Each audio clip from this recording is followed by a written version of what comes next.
बिस्मिल्लाहिर्रहमानिर्रहीम। अस्सलाम वालेकुम। आप देख रहे हैं program news today with Tanzila Mazhar. Program में आपको खुशामदीद कहते हैं। कल पाकिस्तान की पार्लिमानी तारीख में पहली बार ऐवान ने एक वज़ीर आज़म साहब को फ़ारिग किया और कल एक नए कायदे ऐवान का इंतखाब किया जाएगा। इमरान खान साहब जो कप्तान के नाम से जाने जाते हैं, वो ये दावा करते रहे कि वो आखिरी बॉल तक खेलेंगे। मैदान में नज़र नहीं आए, वो कौम से खिताब करते रहे और जो ज़राए हमें ख़बरें देते रहे वो यही थी कि किसी भी तरीके से ये चाहते हैं कि वोटिंग का अमल ना हो, पार्लिमान में फ़ैसला ना हो, पार्लिमान से बाहर फ़ैसला हो। और अभी भी जो इस फ़ैसले का रद्द अमल है वो भी पार्लिमान में नहीं देना चाहते, बल्कि ख़बरें ये आ रही हैं कि शायद पाकिस्तान तहरीक इंसाफ कल पार्लियामेंट से इस्तीफ़े का ऐलान कर दे। ये कितना बेहतर होगा उनकी सियासत के लिए, कुछ उसका जायज़ा लेने की कोशिश करेंगे। जो एक नई तारीख रकम हुई सुप्रीम कोर्ट के एक यूनानिमस फैसले के बाद, जिस तरीके से आइन को प्रोटेक्ट किया गया, कोई इफ़ नहीं था, कोई बट नहीं था, कोई नज़रिया ज़रूरत नहीं था। जिस फ़ैसले की ज़रूरत थी पाकिस्तान में आइन की बहाली के लिए, आइन के तहफ़्फ़ुज़ के लिए और इदारों और बिलखुसूस पार्लियामेंट की सुप्रीमेसी के लिए, वैसा फ़ैसला आया। और उस फैसले के बाद से अब तक की जो सूरत हाल है, हम पुराने पाकिस्तान में हैं या नहीं हैं, लेकिन नए पाकिस्तान का चैप्टर क्लोज़ हुआ है। जिस जगह पर जाके ये चैप्टर क्लोज़ हुआ, उसके बाद पाकिस्तान के लिए हालात क्या होंगे। कुछ लोग ये दावे कर रहे हैं पाकिस्तान तहरीक इंसाफ की तरफ से कि उनके लीडर्स को अरेस्ट करने का प्लान है। कल हमें ये भी खबरें मिल रही थी कि खान साहब जो हैं वो चाहते हैं कि नैब उनको अरेस्ट ना करे। अपोजिशन अलबत्ता इस बात का इंदिया दे चुकी है कि वो नैब के इदारे को बंद कर देंगे। नए इंतखाबात के लिए माहौल कैसे साजगार करेंगी ये सियासी जमातें, कैबिनेट कैसी होगी, बहुत सारे सवाल हैं। और इस सारी सूरत हाल में खान साहब ने आज से एहतजाज का जो ऐलान किया है पूरे मुल्क में, उस एहतजाज की सूरत हाल कैसे पॉलिटिकल सिनेरियो के ऊपर असरअंदाज हो रही होगी। तो ये तमाम सिनेरियो अपने बहुत ही आमलन पैनल के सामने रखते हैं जी, और उनसे पूछते हैं कि पाकिस्तान की नई जो आइनी तारीख रकम हुई है, उसके बाद अब चैलेंजेस रह क्या गए हैं अपोजिशन जमातों के लिए। नया ऐवान जो है वो कायदे ऐवान मुंतखब कर लेगा, लेकिन हुकूमत जिस नहज पे इमरान खान साहब छोड़ के गए हैं और जो अपोजिशन दावे करती है कि इतने बहरान हैं, तो उन बहरानों से वो निकलेंगे कैसे। पाकिस्तान के मारूफ सहाफ़ी तजियाकार नसरुल्लाह मलिक साहब हमारे साथ मौजूद हैं। नसरुल्लाह साहब, बहुत शुक्रिया आपने हमें ज्वाइन किया। पाकिस्तान के एक और रिनाउंड आदमी जिनको हम हर वक्त जब भी इलेक्शंस की बात होती है, कहीं पे कोई रिफॉर्म्स की बात होती है, हम बार बार उनसे रुजू करते हैं। कमर दिलशाद साहब हमारे साथ मौजूद हैं जी, साबिक सेक्रेटरी इलेक्शन कमीशन। और हमारे साथ मौजूद हैं पाकिस्तान के मारूफ कानूनदान शुएब शाहीन साहब, जो कि सदर इस्लामाबाद हाई कोर्ट बार के। तो आप तीनों मेहमानों का बहुत शुक्रिया। नसरुल्लाह साहब, कल जो कुछ हुआ पूरा दिन, मैं चाहती हूँ पहले आप उस पर कॉमेंट करें और उसमें से आपको अब आइंदा का पाकिस्तान कैसा नज़र आ रहा है। देखिए, कल जो कुछ हुआ मैं समझता हूँ बहुत बुरा हुआ। पाकिस्तान के अंदर अगर आइन और कानून की हुक्मरानी कायम रहनी है तो तमाम सियासतदानों को, तमाम इदारों को, तमाम लोगों को आइन और कानून का एहतराम करना चाहिए। और जिस तरीके से इमरान खान साहब साबिक वजीर आज़म, उन्होंने सुप्रीम कोर्ट के फैसले के बाद जो रिएक्शन शो किया और जिस बिहेवियर का मुजाहरा किया, मैं समझता हूँ इंतहाई तकलीफ दे काम है। जब उनको ये कह दिया गया कि आपने वोटिंग करा, स्पीकर जो भी होगा वो वोटिंग कराएगा, उसके बाद से सारा दिन असम्बली इजलास को मुसलसल मौखर करना, ताखीरी हरबे इस्तेमाल करना, फिर लंबी लंबी तकारीर करके ये साबित करने की कोशिश करना कि सुप्रीम कोर्ट के फैसले को नहीं मानते, फिर सारे ऑप्शंस इस्तेमाल करने के बारे में मीटिंग्स करना, कभी स्पीकर को बुलाना, फिर वापस भेजना, फिर बुलाना।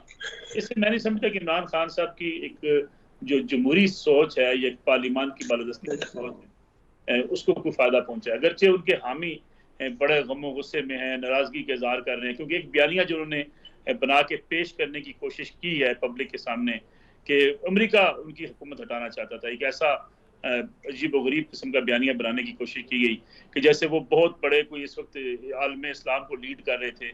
हालत हमारी ये है कि हम इस आइसोलेशन का शिकार है कि सऊदी अरब से हम पैसे मांगते हैं तो मिन्नतें करके मांगते हैं। मलेशिया हम एक कॉन्फ्रेंस में जाने को हमारे अंदर हिम्मत नहीं है, हमारी टांगें कांपती हैं।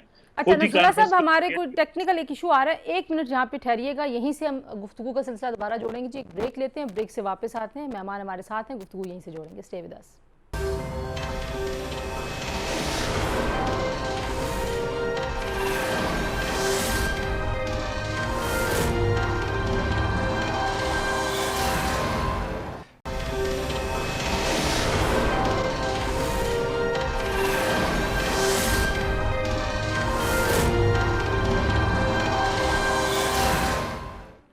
प्रोग्राम में एक बार फिर आपको खुशामदीद कहते हैं जी। और नसरुल्लाह साहब बात कर रहे थे कि कल जो हुआ वो ठीक नहीं हुआ। मैं नसरुल्लाह साहब चाहती हूँ कि आप पहले अपनी बात मुकम्मल कर लें, फिर मैं दूसरे मेहमानों की तरफ जाऊँ। जो तमाशा हुआ वो तो चलें, जो भी हुआ उसका एक अंजाम हो गया।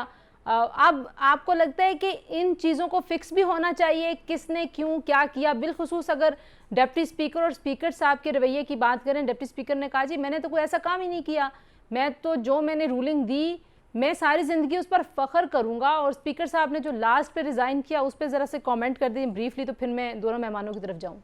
ये कल जो मामला हुआ है उस पर स्पीकर साहब की बदनीति सामने आ रही थी। ठीक है कि वो हुकूमत के एक मेंबर हैं, पार्टी के, अपनी पार्टी की पॉलिसी पर चलना पड़ता है, लेकिन बतौर स्पीकर कौमी असम्बली पूरे हाउस के जो है वो स्पीकर हैं, किसी पार्टी के नहीं है। उन्होंने सबसे पहले तो बार बार अपने लोगों को डराया, धमकाया, जो पूरी हरकत ही आ गई हमारी जुडिशरी ताकतें जो थी। उन्होंने कहा कि मैं फैसला करूंगा आइन के आर्टिकल 69 की रोशनी में, जबकि 69 की रोशनी में supreme court of Pakistan judgment दे चुकी थी कि स्पीकर के पास कोई बेइंतहा लामहदूद जो है इख्तियारात नहीं है रूलिंग देने की। लेकिन वो बार बार कल अपने मेंबरों को डरा रहे, धमका रहे थे कि मैं 69, 65 अपना हलफनामा। उसका मतलब ये था कि वो आखिर लम्हे में आकर सुप्रीम कोर्ट ऑफ पाकिस्तान की जजमेंट को मुस्तरद करते और उसके बाद तहरीक अदम-ए-एतमाद की जो पेश की गई थी करारदाद, उसको भी वो रिजेक्ट करके उठ के अपने कमरे में चले जाते, तो पूरे मुल्क के अंदर आईनी बहरान पैदा हो जाता। लेकिन जिसमें बार बार वो कह रहे थे तो हमारी जो सुप्रीम कोर्ट ऑफ पाकिस्तान जो थे वो उसकी सारी एक ही हरकत को देख रहे थे, इसलिए उन्होंने फौरी तौर पर सुप्रीम कोर्ट आना पड़ा। रात को दरवाजे खोलने पड़े, पूरा बेंच आ गया। अगर ये इस तरह की 69 की हरकत करता है और हमारी जजमेंट को मुस्तरद करता है तो हम डायरेक्ट एक्शन लेंगे। और इसलिए इस्लामाबाद हाई कोर्ट का चीफ जस्टिस भी आ गए और इसके बाद उन्हें उसके साथ बड़ा अहम फैसला किया, चीफ इलेक्शन कमिश्नर को भी तलब कर लिया अपने दफ्तर खोल दें, तो वो भी अपने दफ्तर खोल के बैठ गए। इसलिए अगर इधर से वो उनको डिस्क्वालीफाई करते हैं, कंटेम्प्ट ऑफ कोर्ट के साथ ही गिरफ्तार और जो कैदियों की जो वैन थी उसमें बंद करते और इलेक्शन में पाकिस्तान कहते हैं इनका डिनोटिफाई कर दें इमीडिएटली, तो ये एक बहुत बड़ा फैसला आने वाला था। लेकिन स्पीकर साहब को बदनीति नजर नहीं आ रही थी, तो बार बार 69 के आर्टिकल का क्यों जिक्र कर रहे थे, जब सुप्रीम कोर्ट ऑफ पाकिस्तान ने भी कह दिया तुम्हारे लामहदूद इख्तियार नहीं है। लेकिन बहरहाल वो 69, 65 उसी पर अपनी उसने गर्दान करता रहा। वो स्पीकर कौमी असेंबली था, उसकी बदनीति थी, अब इस्तीफा दे चला गया। लेकिन बहरहाल उसने जो एक रवायत छोड़ी, गलत छोड़ी, उससे पूरा मुल्क बुरहान में आया। रेंजर भी आ गई, पुलिस भी आ गई, कैदियों की वैन भी आ गई। ठीक है, मतलब सारे इदारों को आके बैठना पड़ा कि इस बहरान से कैसे अब निकले। शुएब साहब आप भी कमेंट कीजिए, कल जो हुआ उसमें से अच्छी शनीद क्या है? कुछ अच्छा भी है कि पाकिस्तान में पहली बार एक जमहूरी ट्रांजिशन हुई है पावर की। देखें, मैं समझता हूं कि वाकई कल एक बहुत अच्छा दिन था और अच्छे तरीके से इसका अंजाम हुआ। सबसे पहले तो जो सुप्रीम कोर्ट ऑफ पाकिस्तान ने जो पिछला फैसला दिया है वो सबके सामने है। उन्होंने कल के दिन मुकर्रर किया था कि आप इसमें जा कर के वोटिंग कराइए और सेशन का आगाज़ करिए, और स्पीकर को वाकई अख्तियार है वो उस पर बहस कराते। और अगर कल के दिन में वोटिंग न भी मुकम्मल होती तो इसमें कोई इलीगलिटी नहीं होनी थी, ये सेशन जारी रहता। ये आज के दिन भी हो सकता था, ये मंडे में भी कंटिन्यू हो सकता था। और एक बात की मैं वजाहत कर दूं, जो कल ऑनरेबल कोर्ट्स ने, इस्लामाबाद हाई कोर्ट और सुप्रीम कोर्ट ने फौरी तौर पर जो कोर्ट प्रोसीडिंग्स के स्टार्ट होने की जो खबरें आई वो बेसिकली ये कंटेम्प्ट ऑफ कोर्ट के लिए नहीं थी। वो जो खबरें आ रही थी कि चीफ ऑफ आर्मी स्टाफ को सैक किया जा रहा है और उसके नतीजे में रिएक्शन आ सकता है और उसके नतीजे में कोई अनकॉन्स्टिट्यूशनल एक्ट हो सकता है, प्रोबेबली ये उसकी खातिर कोर्ट्स जो है प्रोएक्टिव हुई और उसके लिए आना पड़ा उनको। मेरा नहीं ख्याल कि ये एक रूटीन मैटर है। आपको याद होगा यूसुफ रजा गिलानी साहब जब प्राइम मिनिस्टर थे और उनको कहा गया था आप खत लिखें, उन्होंने इनकार कर दिया और वो कई महीने नहीं बल्कि कई साल चलता रहा केस। फाइनली एडजुडिकेशन ये हुई, उनको सजा हुई till rising of the court, और आखिर में उनका स्पीकर ने फहीदा मिर्जा उस वक्त थी और उन्होंने उनके हक में फैसला दिया। फाइनली सुप्रीम कोर्ट ने उनको डिस्क्वालीफाई किया। ठीक है, लेकिन बात यह है कि कल का जो दिन था, और मैं तो स्पीकर को समझता हूँ कि उसने बड़ा ऑनरेबली एग्जिट किया। स्पीकर ने सबसे पहले मतलब बहस कराया और मतलब सारी बहस खत्म सारा होने दिन के वक्फे बाद कर करके आपको जब लगता है ऑनरेबल था वो सारा कुछ? नहीं, आप मैं कहता हूँ बिल्कुल, देखें नमाज का वक्फा होता है, प्रोग्राम का वक्फा होता है। उसने कल के दिन में ही जब ये मुनासिब समझा कि मैं इस वक्त मुनासिब नहीं है कि मैं इसको चेयर करूं, उसने रिजाइन किया। बड़ा ऑनरेबल एग्जिट था उसका, और उसने ठीक है, के हवाले मैं जरा नसरुल्लाह साहब से ही पूछ लूं। नसरुल्लाह साहब आपसे इसलिए हमें जी जी शोएब साहब, ठीक, आपका पॉइंट आ गया पॉजिटिव तरीके से भी आगे जी, बिल्कुल ठीक है। नसरुल्लाह साहब, डिप्टी स्पीकर ने कहा मैंने ऐसा कोई काम ही नहीं किया और मैंने जो रूलिंग दी मैं सारी ज़िंदगी उस पर फ़ख्र करूँगा। और स्पीकर साहब ने एक बात तो है कि वो इस तरह से प्ले किया कि ना उन्होंने आइन से इनहराफ किया, ना उन्होंने इमरान खान से बेवफाई की, क्योंकि उनके लीडर की ख्वाहिश थी कि वोटिंग नहीं होनी। तो आप इसको कैसे देखते हैं? मैं अभी शुएब साहब को सुन रहा था, बसद एहतराम शुएब साहब से कि इस पूरे इजलास में किसी वक्त भी इंतखाब हो सकता था, तो 11:15 बजे कुर्सी छोड़ के जाने की क्या जरूरत थी? बैठे रहते, फिर रात सारा दिन इजलास को रोक के, इजलास को ताखीरी हरबे इस्तेमाल करके, लंबी लंबी तकारीर करा के। क्या पहले ऐसे ही शाह मुफ्ती साहब की तकरीर इतनी लंबी सुनी जाती रही है? यानी जब आप बार बार डिलेइंग टैक्टिक्स इस्तेमाल करते रहे, फिर रात 11:15 बजे उठ के आप भाग गए। अगर ये आईनी जरूरत नहीं थी, अगर सुप्रीम कोर्ट की तौहीन नहीं थी, तो फिर अब 4, 5, 6 दिन और लटकाते। और फिर वो खत जो आप छोड़ के चले गए स्पीकर चैम्बर में, उसे आप कह रहे थे पार्लियामेंट में लेके आएंगे, उसे पार्लियामेंट में लेके आते। आपने कहा जी मैं अपोजिशन लीडर के छोड़ के जा रहा हूँ। पूरी कौम को आपने खत के पीछे लगाया हुआ है, पूरी कौम से आप कह रहे हैं हम पार्लियामेंट में लाने को तैयार हैं। आप अपने चंद इजलास और जारी रखते, उसे आप ईवान में लेकर आते, उस पर बहस कराते। अगर आपके ऊपर कोई कदर नहीं थी, फिर रात 12 बजे से पहले आप क्यों भागे? यानी आप उस समझ रहे हैं कि ये गैर कानूनी काम नहीं था, गैर आईनी नहीं था, तौहीन अदालत नहीं थी, तो फिर सिर्फ शुएब साहब से इतना पूछ रहे हैं कि 11:15 क्यों भागे? ये मैं शुएब साहब से जवाब दूं। मैं आपकी तरफ आती हूँ। पहली बात तो ये है, जी शुएब साहब, पहली बात तो ये है, असद कैसर साहब से पूछें कि वो 11:15 बजे क्यों भागे का लफ्ज नामुनासिब होगा। उसने 11:15 बजे रिजाइन क्यों किया, ये पूछना चाहिए। लिहाजा मैं तो उनसे मैं भी पूछ सकता हूँ। क्वेश्चन ये नहीं है, क्वेश्चन ये है कि उनको जिस वक्त 9 बजे के बाद बुलाया गया प्राइम मिनिस्टर हाउस में, उनको खत दिखाया गया और वो खत फाइल का हिस्सा बना कर गए। देखें, दो चीज़ें थी, एक था एक मुल्क की सिक्रेसी, और दूसरी तरफ थी सुप्रीम कोर्ट का आर्डर, तीसरी तरफ थी उसके लिए एक लॉयल्टी विद हिज लीडर और लॉयल्टी विद द पार्लियामेंट। उसने इन सारे चीज़ों का ये जो अहाता करने के बाद इस नतीजे पे पहुंचा कि भाई ये चले ठीक है, ये उनकी पर्सनल चॉइस थी। मैं इसके इस बात पे नहीं जाना चाहता। नहीं शुएब साहब आपकी बात है। जी नसरुल्लाह साहब, में थोड़ा सा शुएब साहब से मैं बसद एहतराम गुजारिश ये है कि ये लॉयल्टी नहीं होती है सर। गुजारिश ये है कि आपने पूरी कौम एक हिजानी कैफियत पैदा की हुई, यानी आप खत लहरा रहे हैं जलसों के अंदर, फिर आप तकारीर कर रहे हैं कि गली कूचों में ये खत लेके जाएंगे। ये कौन से सिक्योरिटी आप कहते हैं कि आपने सीक्रेट है? फिर आप उस खत को लेके आने वाली हुकूमत के लिए आप अपने चैम्बर में रख के जा रहे हैं। भाई अगर आपको इतनी आपके खिलाफ साजिश हुई थी शुएब साहब, तो फिर इनको चाहिए था कि उसको पब्लिक करते, हिम्मत दिखाते ना। कल सारा दिन आप इजलास कभी उनको बुलाते थे, कभी वो वापस चले जाते थे।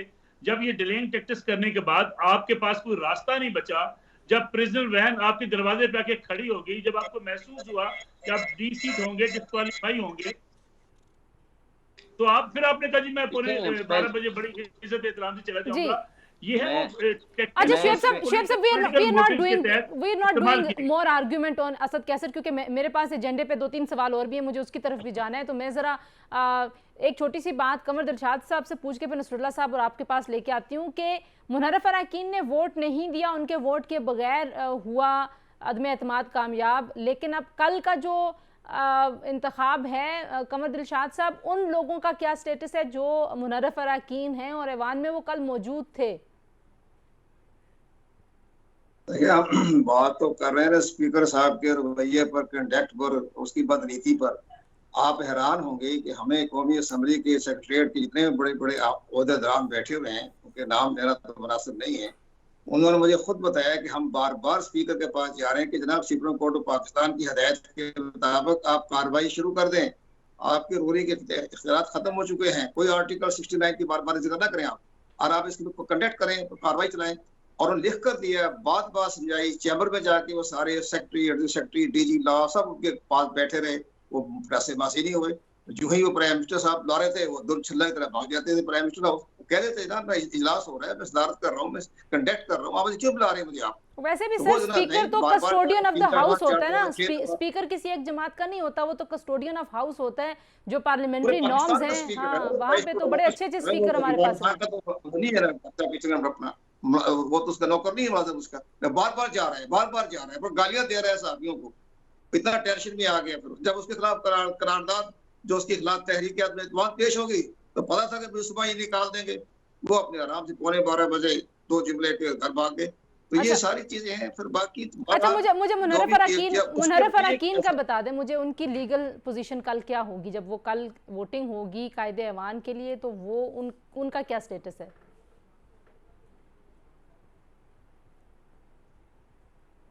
कमर दिलशाद साहब, आवाज आ रही है? जहां तक जिन्होंने एनआरएफ किया, वो बड़ी अच्छी पॉलिसी बनाई उन्होंने, जो अपोजिशन के, उन्होंने वो जो इत्तेहादियों के वोट इस्तेमाल कर लिए 174 175, लेकिन जो जिन्होंने एनआरएफ किया था उनके वोट कास्ट नहीं किए। अब उनके पास जो उन्होंने जमा कराए रेफर गैर मुयसर हो गए, क्योंकि उन्होंने वोट कास्ट नहीं किया। पहली बात यह है कि स्पीकर साहब आपने वो रखे सारे, अगर वोट ही कास्ट नहीं किया, आप पहले उनके रेफरेंस लेके बैठ गए।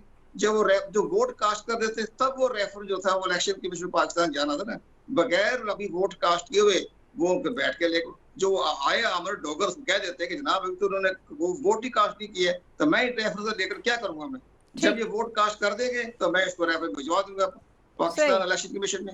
लेकिन बहरहाल अब जो वोट उन्होंने कास्ट नहीं किया तो वो गैर मुयसर हो गया, उसकी कोई वैल्यू नहीं। ठीक है नसरुल्लाह साहब, अब होगा क्या? इन लोगों की कोई सजाएं होंगी? क्योंकि कोर्ट ने फैसला अमल दरामद कराने के लिए भी कोर्ट्स को वापस आके बैठना पड़ा। शाहीन साहब को लग रहा है कि कंटेम्प्ट ऑफ कोर्ट का मसला नहीं था, लेकिन बहरहाल हम कोर्ट की इंटेंशन के ऊपर तो क्वेश्चन मार्क नहीं लगा सकते। हमारे पास तो यही खबरें हैं कि वो अपने फैसले पर अमल दरामद की खातिर आके अदालतें खुली थी, तो अब होगा क्या? देखिए, जितना मेरी मालूमात है, ये जितना मैं जानता हूँ, chief justice of Pakistan Umar Ata Bandial ने इनसे हुकूमती जो है बाज लोगों की ख्वाहिश पर मिलने से भी इनकार कर दिया था कुछ रोज पहले। मसला ये था कि वो अपने फैसले पर अमल दरामद कराना चाहते थे। तमाम इदारों की तरफ से भी जो इमरान खान साहब बार बार सपोर्ट तलब कर रहे थे, जो कल मुलाकातें हो रही थी, उसमें भी बड़ा वाज़ेह पैगाम दे दिया गया था कि इस वक्त इदारे सुप्रीम कोर्ट ऑफ पाकिस्तान के डिसीजन और आईन पाकिस्तान के साथ खड़े हैं। अगर आप उससे इनराफ करते हैं तो आपका हम कहीं सपोर्ट करने को तैयार नहीं है। इसीलिए सुप्रीम कोर्ट और इस्लामाबाद हाई कोर्ट में जो बात कर रहे हैं शोएब साहब, वो एक डिफरेंट केस है, वो एक डिफरेंट सूरत हाल है। मसला ये था कि आइन पर अमलदारी का उस पर हुकूमत कितना करना चाहती है। चले छोड़े, अगर आपकी नीयत दुरुस्त नहीं थी इनकी तो आज का ही बयान ले लें। यानी अब आपके पास 174 वोट से आप हार गए हैं, किसी ने फ्लोर क्रॉसिंग नहीं की। आपके इत्तेहादियों ने जिन्होंने आपकी हुकूमत बनाई थी वो आपके खिलाफ हो गए, उन्होंने आपकी हुकूमत हटा दी। आज पॉलिसी बयान आया है कि हम किसी सूरत भी कल की इस वोटिंग को तस्लीम नहीं करेंगे और मुल्क गिर एहतजाज करेंगे, इस्तीफे देने की ऑप्शन पर गौर करेंगे और पूरे मुल्क के अंदर निज़ाम जो है वो उसको हम रोक देंगे। यानी आप वोटिंग को नहीं मानते, आप अपने खिलाफ जाने वाली अदम एतमाद की तहरीक को मानने को तैयार नहीं है। आप कहते हैं हम जमहूरियत है पसंद है, आप कहते हैं हम पार्लियामान को चलाना चाहते हैं। आपने कल से कहना शुरू कर दिया हम पार्लियामेंट से इस्तीफे दे जाएंगे। भाई आपकी हुकूमत हो तो पार्लियामेंट में बैठते हैं, आपकी हुकूमत तो आप पार्लियामेंट में नहीं बैठते। 2013 का इलेक्शन हुआ, आपकी अक्सरियत नहीं आई, आपकी हुकूमत नहीं आई, आप पार्लियामेंट से मुस्ताफी हो गए, इसलिए कि आप उस पार्लियामेंट में बैठने को तैयार नहीं थे जहां के वजीर आजम इमरान खान साहब ना हो। अब फिर आप ये कहते हैं कि हम उस पार्लियामेंट को नहीं मानेंगे जिसमें शहबाज शरीफ साहब वजीर आजम हो। यानी इसका मतलब यह मुल्क इनके हवाले कर दिया जाए, यही वजीर आजम हो, यही आर्मी चीफ हो, यही सदर पाकिस्तान हो, यही चीफ जस्टिस हो, तो फिर तो मुल्क के अंदर पुरअमन माहौल से सियासत आगे बढ़ सकती है। वैसे नहीं ये एहतजाज की आदत पड़ी, ये करेंगे। मैं आपको एक बात बताऊं, कल ये हिस्सा लेंगे, अच्छा कल हारना है कि मुल्तान के पीर को खड़ा कर दिया, भाई कल फिर आप आए ना वज़ारत उस्मा के उम्मीदवार बनकर, फिर आप वोट लेने की कोशिश करें। खान साहब ने आप किसी और को आगे कर दिया। मसला ये है कि आपके अंदर ये सोच जो है कि इस मुल्क के अंदर डेमोक्रेटिक सिस्टम चलना चाहिए, पार्लियामान को चलना चाहिए, पार्लियामान की सुपरमेसी होनी चाहिए। मैं अपने बड़े मुल्क के मुमताज माहिर कानून से बसद एहतराम गुजारिश करता हूँ कि आप ऑर्डिनेंस के जरिए पार्लियामेंट को चला रहे थे। आप कहते हैं ये पार्लियामेंट की बालादस्ती चाहते थे, मीडिया के खिलाफ ऑर्डिनेंस लेके आए, पार्लियामेंट मौजूद है, आपने पार्लियामेंट में उसमें बहस ही नहीं की, आपने ऑर्डिनेंस ले लिया, सदर के ऑर्डिनेंस का सहारा ले लिया।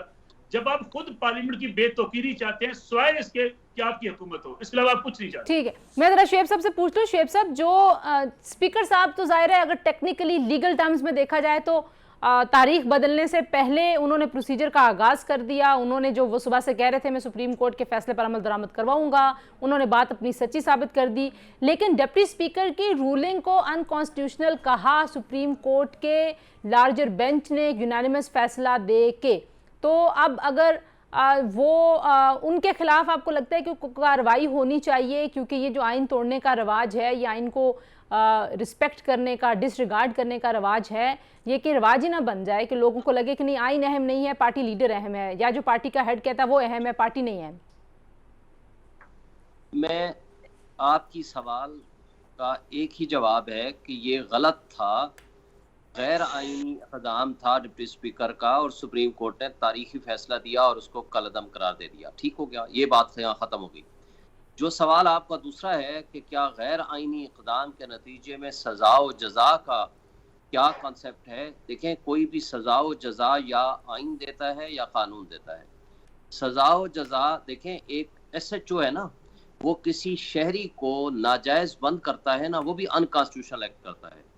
जब कोई मीडिया का बंदा किसी की बेइज्जती करता है, गलत खबर छापता है, वो भी अनकॉन्स्टिट्यूशनल एक्ट करता है। अगर कोई शख्स किसी को एक थप्पड़ मारता है तो वो भी उसके फंडामेंटल राइट्स की वायलेशन करता है, अनकॉन्स्टिट्यूशनल एक्ट करता है। हर महकमे में, हर जगह पे अनकॉन्स्टिट्यूशनल। शुएब साहब, मुझे मौका दे दें, आप बात पूरी कीजिएगा, आपका आर्गुमेंट सर आंखों पे आप पूरा कीजिएगा। जो आइन इन सारे जराइम को आइडेंटिफाई करता है, उनके लिए रेमेडीज देता है, जो इस स्टेट को पैदा करता है, जो इस स्टेट को प्रोटेक्ट करता है और सिटीजन का और स्टेट का ताल्लुक बनाता है, मैं उस आइन के तोड़ने की बात कर रही हूँ। ये तो सवाल ही नहीं है कि बाकी जगहों पे क्या क्या जराइम होता है, उनकी सजा क्या नहीं। मेरी बात मैं जी आप मेरी बात सुनेंगी नहीं तो समझेंगे नहीं ना। जी मेरा कहने का मतलब है, एक है आइन को तोड़ना, एक है आइन की खिलाफ वर्जी करना, आइन के मुताबिक ना चलना। ये एक्ट आइन के मुताबिक नहीं था, सुप्रीम कोर्ट ने तारीखी फैसला देकर उसको खत्म कर दिया। एक होता है आइन को एब्रोगेट करना, आइन को तोड़ना, जो मुशर्रफ ने किया था, जो कोई और करता है वो आर्टिकल 6 में आता है। लिहाजा आइन तोड़ने और आइन की खिलाफ वर्जी के एक्शन में बड़ा जमीन आसमान का फर्क होता है। एक बात, क्या सजा होती है आइन के खिलाफ जाने की सजा बता दे। मैंने ब्रेक पे जाने से जल्दी से पूछ रही हूं। आइन के खिलाफ सजा कोई नहीं है जब तक कि कोई लॉ या कोई पार्लियामेंट या कोई कॉन्स्टिट्यूशन उसकी सजा मुतय्यन ना कर दे, क्योंकि कोई भी कोर्ट अज खुद सजा नहीं दे सकती जब तक कि किसी आइन के किसी शेख की खिलाफ वर्जी के ऊपर या कॉन्स्टिट्यूशन ने, आइन ने खुद या किसी कानून ने उसकी खिलाफ वर्जी के ऊपर कोई जुर्म रखा। बहुत इंटरेस्टिंग बात करें आप, लेकिन इस वक्त मुझे ब्रेक लेने का कहा जा रहा है, मैं वापस आऊंगी। बड़ा फर्क है, ठीक है, ये बहुत ही इंटरेस्टिंग सी आप बात करें। मैं बात करने का वक्त आपको मैं दूंगी ब्रेक के बाद। ब्रेक ले रहे हैं जी, ब्रेक से वापस आते हैं, हमारे साथ रहिए।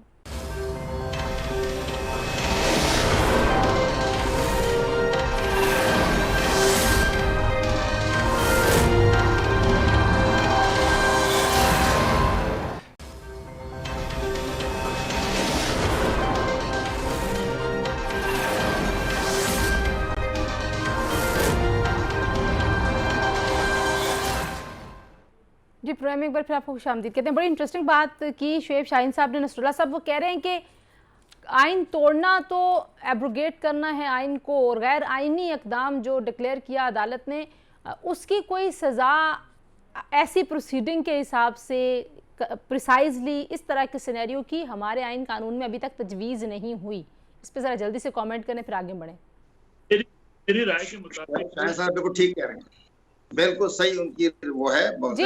कंवर साहब, मैं जरा नसरुल्लाह साहब से पूछ लूं। कंवर दिलशाद साहब आपकी तरफ आती हूँ। जी नसरुल्लाह साहब, मेरी राय है कि अगर कोई शख्स भी कासिम सूरी साहब के खिलाफ दोबारा कोर्ट में चला जाता है और वो कहता है कि इन्होंने आइन की जो खिलाफ वर्जी की थी, जिसको सुप्रीम कोर्ट ने रिवर्स कर दिया था और जो तरीकाकार अपनाया गया था, तो उस पे इनके खिलाफ इलेक्शन कमीशन को लिखा सुप्रीम कोर्ट कह सकती है, इनको डिस्क्वालीफाई कर सकती है। ठीक है, लेकिन अब ये है कि उसके पर मजीद फर्दर जो है अगर कोई फैसले के लिए जाता है, अदालत से रजू करता है, क्योंकि आइन तोड़ना या अपने आप अपनी मर्जी से असेंबली कोई स्पीकर नहीं चला सकता, एक आईनी तरीकाकार इसके मुताबिक चलाएगा, जहां वायलेशन करेगा उसके खिलाफ कार्रवाई होगी।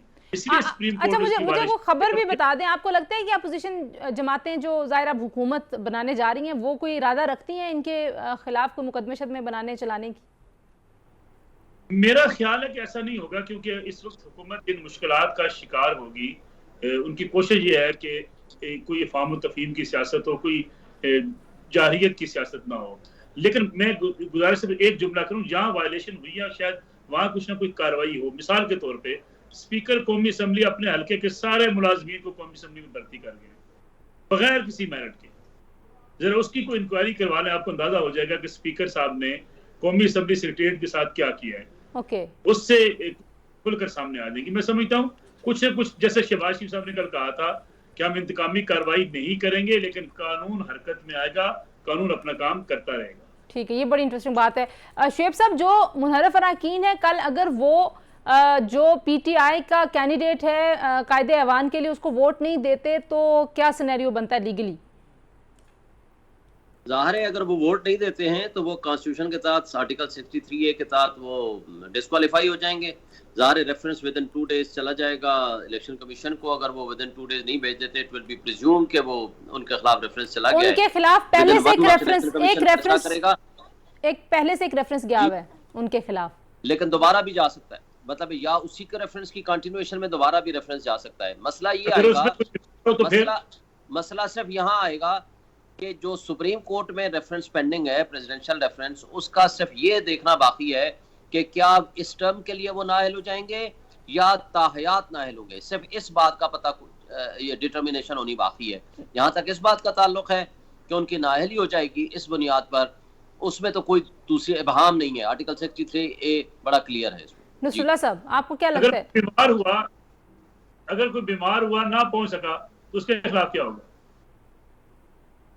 नहीं, वो तो मेरा ख्याल है कि तो फिर उसके ऊपर डिपेंड करता है ना, जो कायदे ईवान है, वो कायदे ईवान अगर उसका रेफरेंस नहीं भेजेगा, या उसको इसलिए तो कहा गया है ना कि उसको सुना जाएगा, और उसको सुनने के बाद अगर इलेक्शन कमीशन के पास जब मैटर जाएगा, वो वहाँ कह सकता है एक बंदा कि मैं हॉस्पिटलाइज में था, खुदा न खास्ता मैं चल फिर नहीं सकता था, मैं आ नहीं सकता, तो फिर बर्डन ऑफ जो है उसके ऊपर चला जाएगा ना। वो साबित करे कि मैं जानबूझ के यहाँ से अवॉइड नहीं किया, बल्कि मैं इस मजबूरी के तहत ईवान में नहीं आ सका। वो तो एक इंडिविजुअल केस हो जाएगा। कमर दिलशाद साहब, आपको ठीक है, आपको क्या लगता है क्या होगा अगर वो वोट नहीं देते या आते नहीं है?